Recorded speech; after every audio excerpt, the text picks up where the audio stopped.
This is MJ. I'm an author, I'm an artist, I'm an analyzer. Find all my work at mjmunoz.com. Prepare yourself for some off-the-cuff book talk as I tackle another middle grade book chapter by chapter. This is MJ Munoz. I'm bringing you my chapter by chapter review of Maniac Magee. This time it's chapter 6, and this time I'm still disappointed in the book, and I'm very frustrated, and I don't know exactly what I'm going to do, because I have not been enjoying this book, and I haven't been enjoying it for a while. I didn't enjoy the introduction, and I haven't really enjoyed anything else.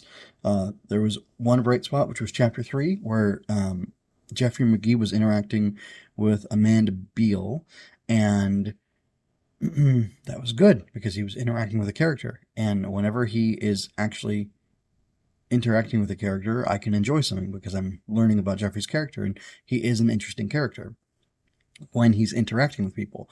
But when he's doing these mythic feats, it doesn't really do anything for me. I mentioned this in my short review of my reaction, which didn't really have a conclusion.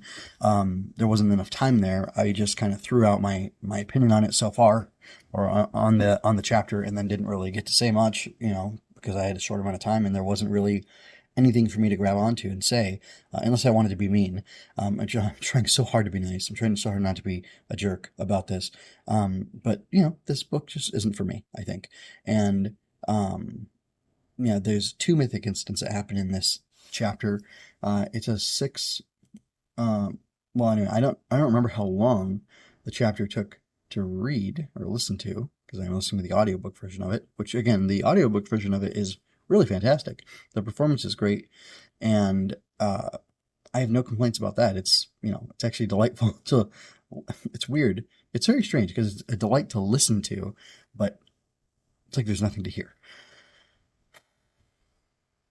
I feel really badly saying it like that, but I'm not sure how else to put it, other than to say and to emphasize that this isn't for me. This isn't my style. This isn't my taste, and it's not.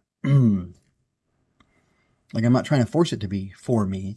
I'm just explaining that it isn't for me, and I really would have liked it to be for me, but I guess not every book is it? Not every book is. Yeah, so... Wow, that's so short. So, anyway, I pulled up the text here. Chapter 6 is tiny. Anyway, it's talking about this Pickwell family, and I was assuming they were white at first because we last were in West End with some white folks. They're definitely poor. I know Pennsylvania is not technically the South, or I'm pretty sure it's not technically the South, but it's like a very poor area for both blacks and whites. This is a family with 10 kids in it. I counted the mom and dad, the grandmother and grandfather, the great-grandfather, and some guy that they're helping. That's 15 people there who are eating at that house, if not living at that house. And then Jeffrey, sidles into the table, and he kind of just works in with the whole crowd of kids, and he's able to get dinner. But it's just so short. Like, again, we get nothing from Jeffrey other than he runs away. We get something from the characters, from the siblings, who all have D names, including Dee Dee the baby, which Dee Dee's probably not actually Dee Dee, it's probably something else. Anyway, and yeah, we start off with the myth of Mrs. Pickwell's whistle, which cuts through the sludge of 5 o'clock whatever to 5 o'clock sounds to get her entire family, including these, this guy they're helping out, a cabbie or something like that, and like the grandma and grandpa and everybody, who probably isn't far from the house, to the house for dinner. And I don't know, it's funny. I really like the book The Princess Bride, not just the movie, the book. The book is, well, I really like half of the book, The Princess Bride. It's got a very strange structure to it, where it's almost similar to this, where the author is obviously very skilled, and the author and I obviously have different tastes. In The Princess Bride, the author, I can't remember if it's William Gold, or it must be William Gold, and the fake author of the book is S. Morgenstern.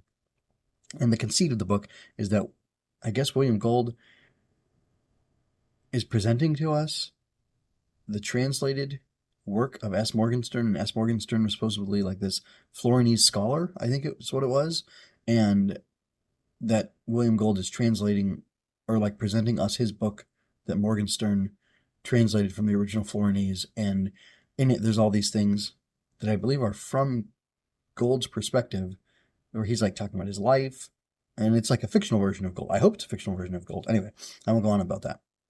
But like it's zany and ridiculous, and there's like lots of asides that are made, things in parentheses.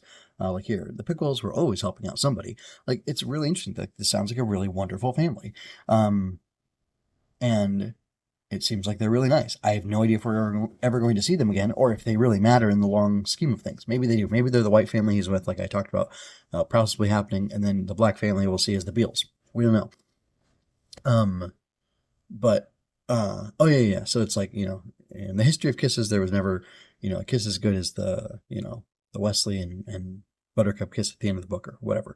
Like, there's that kind of talk in that book. And there's also like this was before Stu, or this was after Stu. Everything was after Stu. Like these aside comments, or like these like qualifying statements that are meant to make the story better. And these are in the straight parts of the book, just the Princess Bride type of parts of the book, as opposed to the outer narrative.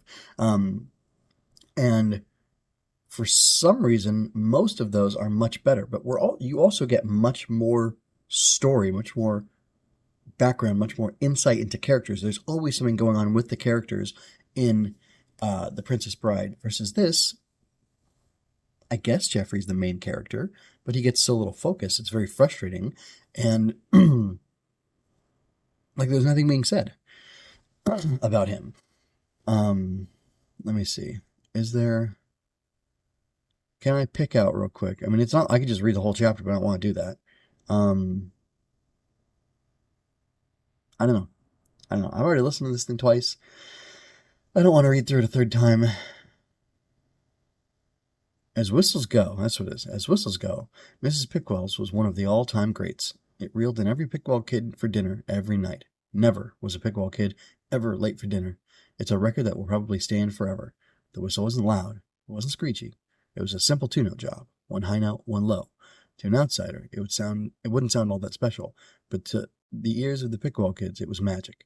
Somehow, and it continues. And that's like it's not half the chapter, but it's close. Anyway, it